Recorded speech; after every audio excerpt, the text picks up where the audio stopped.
Before I was even born, my fate was decided for me. Philadelphia was where my family settled. My grandfather worked in construction, my grandmother was a seamstress, my aunt was a hairdresser, my mother was a student, and I was confused.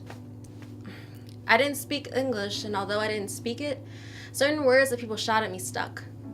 Immigrant, alien, stupid, weirdo, so did the hurdle of laughter that followed me everywhere I turned.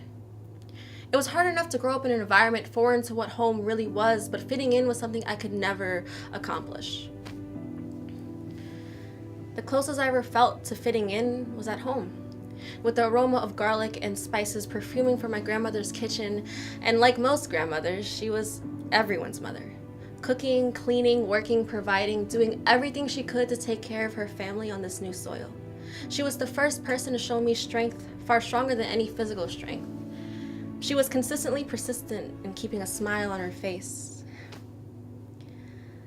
I remember the first time I ever saw that smile shift, accompanied with tears and shaken hands. The tears that bounced off her cheek reflected fear, and even at a young age, I could see that. Her voice cracked, but so did my ability to understand. I've never heard her, feel her, see her, speak about this. What is this? Who is this? Why is she crying? Who was dying? I was confused. Some years passed, and I began to seek answers for my own questions that were far too taboo for my own community. Nights of tired Google searches and YouTube videos that sent chills down my spine. Sitting on the edge of my bed, my scoliosis starting to take over my posture. One news article led to another. 1975, Cambodian genocide, 1.7 million people killed, most bombed country in the world, U.S. involvement. U.S. involvement? As I dove deeper, my confusion increased as if the knowledge I was feeding myself went into a black hole of a stomach. I just didn't understand. Why? Why are we here? Why is this where we settled? Out of all of the places in the world, we decided to settle on the very soil that tainted our own? Why didn't I know about this? Why didn't school teach me this? Is it because I'm too young to know? Do I just have to wait until I reach high school? Is it because it's far too heartbreaking for my fellow classmates to hear? Well, I'm finally here. This is it. This will crawl out and come into the light. With the transparency that the high school curriculum will hopefully provide, light will be able to pass through, and maybe then I'll finally be able to grow out of this frustration of mine. Freshman year, nothing. Sophomore year, Vietnam War. Not a single thing about Cambodia. Just America, Vietnam, Nixon, Vietnam. Junior year, nothing. Senior year, I'm still hopeful, but still nothing. Did my people really escape the genocide for this?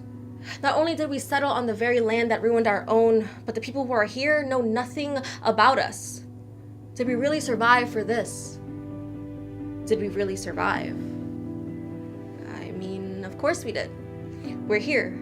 Despite the location or the means we are forced to be in, we are here. We found an escape, but I refuse to escape from my own history or culture. I am a Cambodian woman in this melting pot we call America, but it doesn't seem like the flame is keeping us together. We refuse to have our fate decided for us, for it is our decision, our free will, our choice to seek out freedom of self-creation. For as much as the world tries to oppress us, we must persevere and take the steering wheel of this journey called life, despite where we settle. For it does not matter the location of your physical body, but rather the location of your state of mind.